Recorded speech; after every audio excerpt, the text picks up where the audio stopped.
Sensor de estacionamento no Uno Mille 99.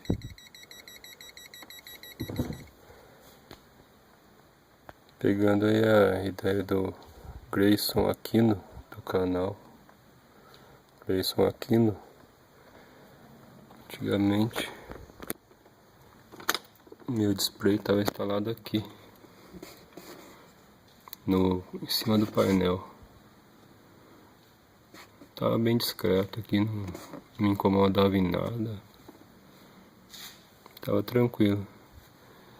Daí eu achei interessante a ideia do Grayson Aquino, que tá colocando o display no painel central do Uno. Ficou bem legal. Meu carro já tinha o sensor, né? Muitos falavam, Uno Mille, carro pequeno, pra que pôr sensor? É só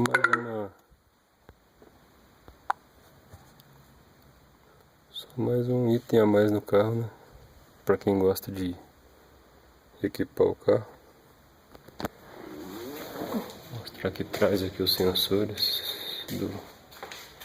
no para-choque. Não vai dar pra ver legal não, por causa que tá meio escuro. Os sensores instalados aqui no para-choque.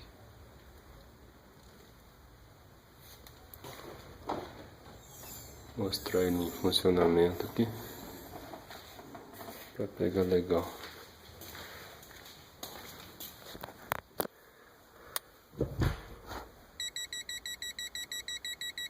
Ficou bem legal aqui no meio do painel mesmo.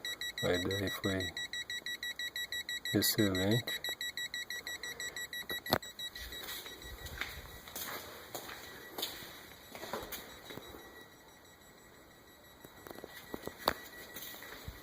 Ficar aqui.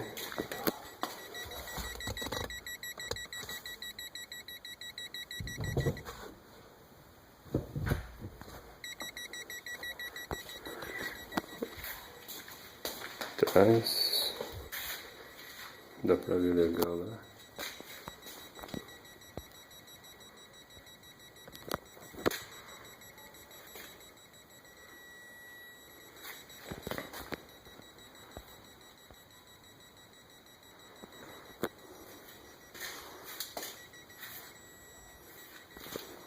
Dá pra ouvir legal os bips conforme você vai se aproximando aqui do carro.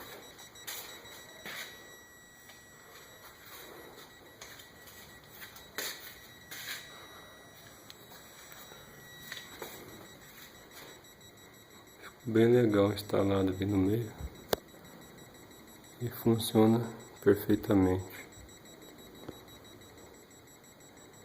Valeu, galera.